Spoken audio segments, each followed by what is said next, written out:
Pria itu hanya berniat baik, bahwa dia hanya memberikan tempat duduk di bus. Memberi tempat duduk kepada ibu hamil berusia 50 tahun. Namun, wanita tua itu tiba-tiba memanggilnya suami, dan dengan senyum lebar dia berkata, dia sudah hamil anaknya. Pria itu mengira wanita tua itu tidak waras, sama sekali tidak menganggapnya serius. Siapa sangka beberapa hari kemudian, wanita tua itu ternyata melahirkan sepasang bayi kembar. Yang lebih mengejutkan adalah, hasil tes DNA menunjukkan, pria itu adalah ayah biologis dari kedua anak itu. Wanita tua itu bahkan menggendong anak-anaknya, berlari ke atap perusahaan, dan membuat keributan, memaksa pria itu untuk menikahinya. Pacar anak konglomerat itu, dalam kemarahan, langsung memutuskan hubungan dengan pria itu. Pria itu merasa sangat tertekan. Lebih baik jatuh mati, daripada menikah dengan wanita tua yang tidak dikenal. Detik berikutnya, pria itu tiba-tiba terlahir kembali. Kembali ke bus yang sama. Saat itu, nenek yang membuatnya bermimpi buruk. Dengan perut besar, dia naik ke bus. Pria tampan, bisakah kamu memberikan saya tempat duduk? Sekali lagi, pria itu memantapkan niatnya. Bertekad untuk tidak terlibat dengan nenek ini. Dia segera menutup mata berpura-pura tidur, berharap bisa menghindari bencana ini.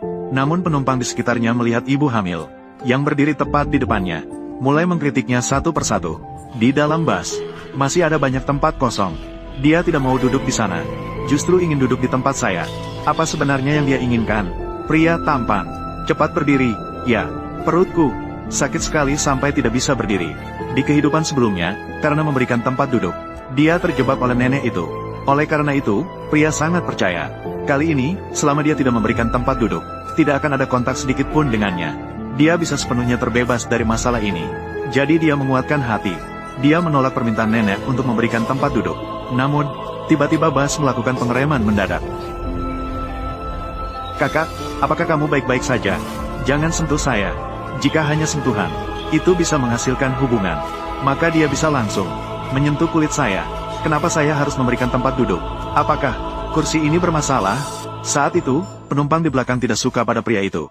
Mereka merasa dia terlalu tidak memiliki rasa tanggung jawab sosial. Mereka langsung mengulurkan tangan. Jadi dia menariknya dari kursi. Melihat nenek itu akan duduk, pria itu berpikir cepat. Dia segera meludahkan sesuatu di kursi. Sekarang nenek itu tidak bisa lagi berhubungan dengannya secara tidak langsung. Pada saat itu, hal aneh terjadi. Nenek itu ternyata tidak lagi mengganggunya. Sebaliknya, dia duduk di kursi kosong di sebelahnya.